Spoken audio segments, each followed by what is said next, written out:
Welcome back, and adventurers. Whether you are looking for something to do for spring break or something to do over the summer, we've got some options for you that are free. It's our favorite thing to do is something that's free, so let's show you some free attractions here in Central Florida. Now, this is by no means an exhaustive list of things that are free to do in Central Florida. There are tons of them, so bear that in mind. But these are just a few that we've seen and heard of that we think are fun, that'll be cool, some that I've been to, some that I've not, that are on my list of places to go. But let's just dive right in and get talking about it. So, starting off, we're in New Smyrna Beach talking about the Marine Discovery Center. Now, this place has some options that are cost, but they also have some things that are free. So let me show you a little bit about that. So for their Indoor Discovery Center, it is free to visit, and you can see this cute, maybe terrapin or something. The terrapin is very similar. They're so cute. But you visit there, and they have marine aquariums. They have educational, there we go, educational exhibits. They have a sea shop that you can check out, but you can learn more about the ocean and ocean life there in that area. But then also they have an outdoor discovery center as well, where there are gardens that you can enjoy. There's a natural playscape.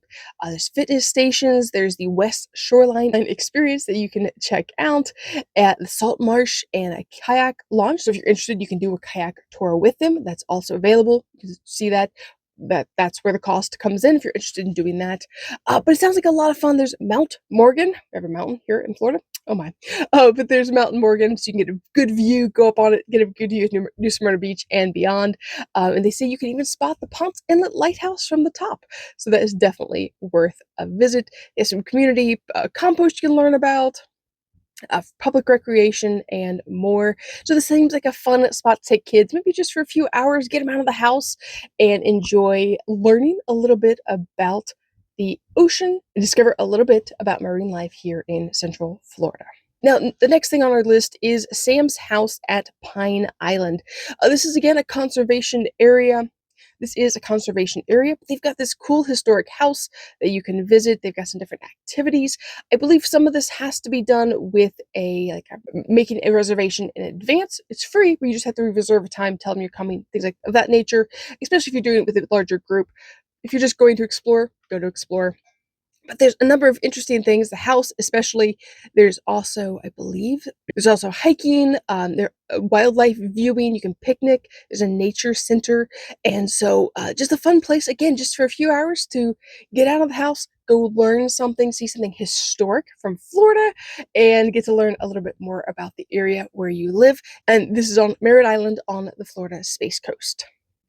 Now, one of my favorite places in Florida, this is just so cool because it combines two eras of Florida history. So, located in Port Orange, Florida, is the Dunlawton Plantation.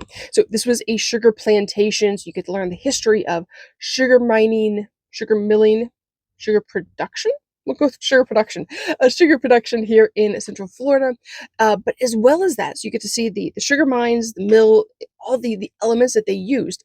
But in addition to that, this was also a theme park back in the day. It was an early form of a theme park. I don't know if they have any pictures. I'll find mine and add them in. But it was, I believe, called Bongo Land. I believe they had monkeys, and they also had all of these different dinosaur sculptures around the park, and they are still there. So you get to see a former plantation, but also a former theme park here in Central Florida, which is really cool. The combination of history.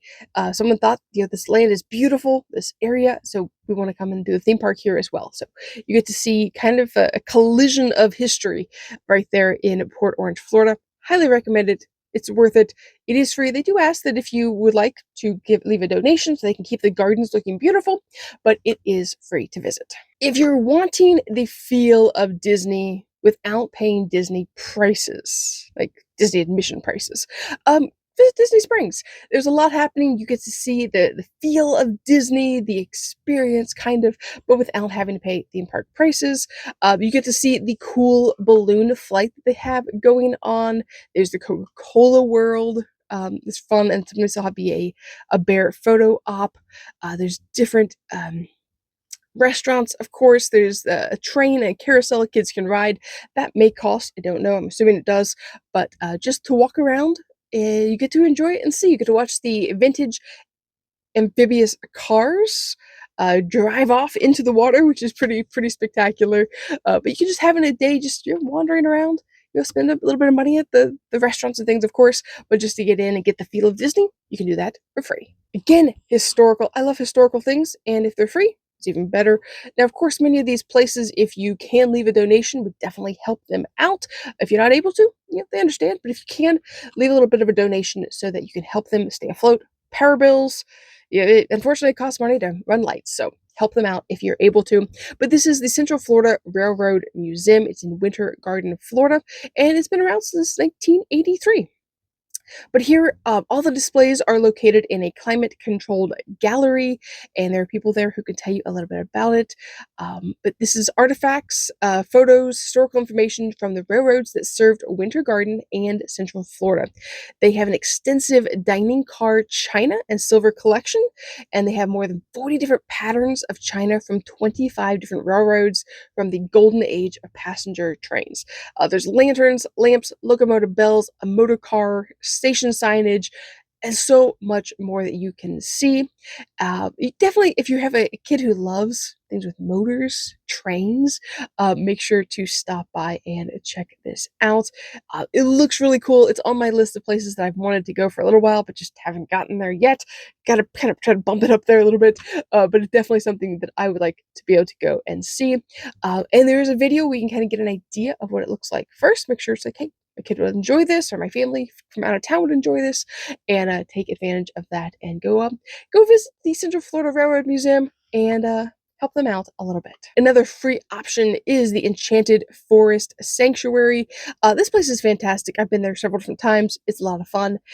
They have miles of trails. This Magnolia Loop, it feels like it goes on for like 5 miles, but it's only a mile, 1.1. But you've got to get there from all the way here at the parking. You've got to take all these other trails to get there.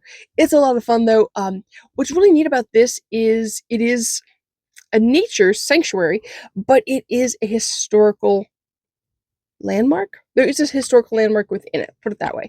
It's called the Addison's Canal, and this canal was supposed to have gone across the entire state of Florida to move transportation by water back and forth through the state.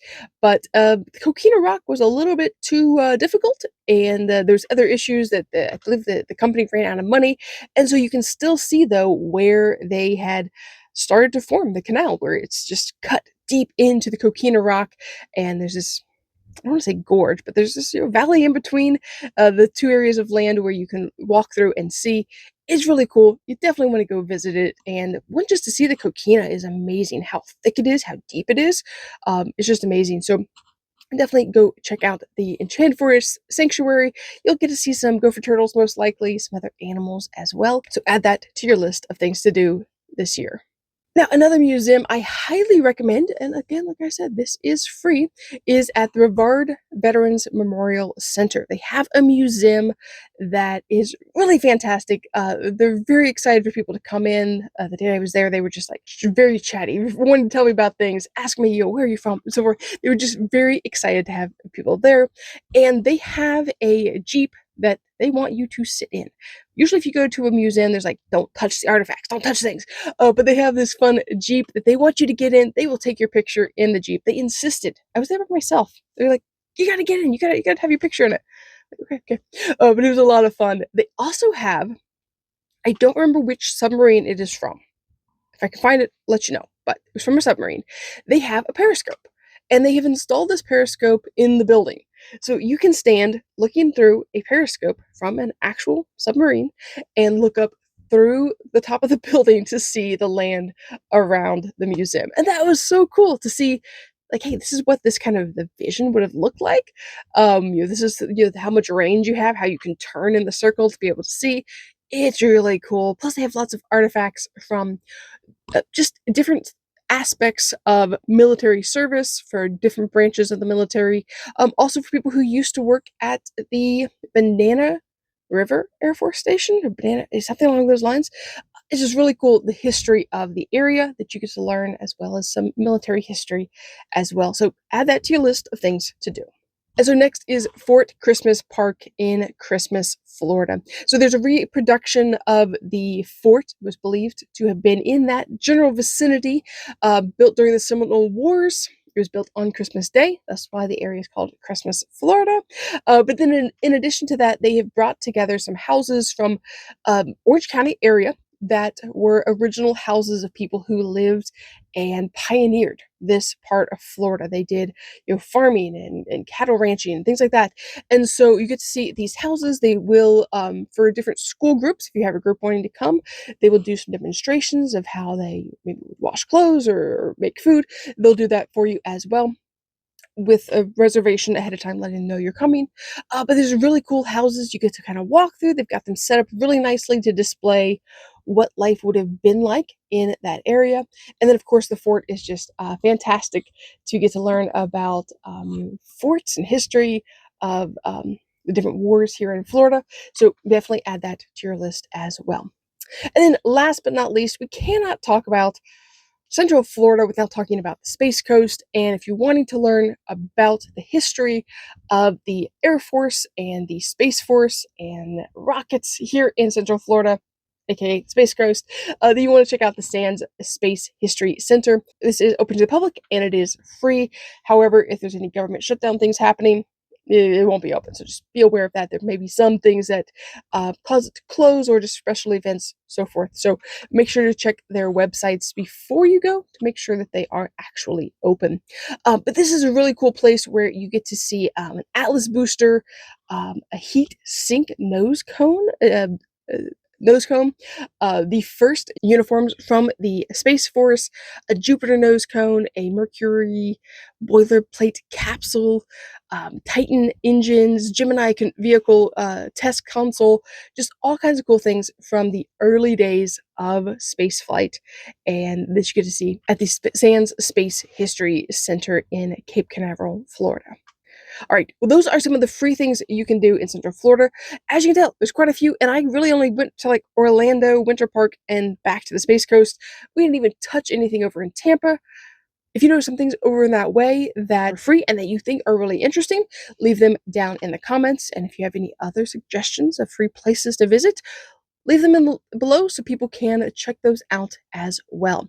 Now, next week, we're going to be telling you about some things that are not free, unfortunately, but that are some fun, educational, and interesting things to do in the Central Florida area. So make sure you're subscribed so you see that video next week. We'll talk to you next time here on Ant.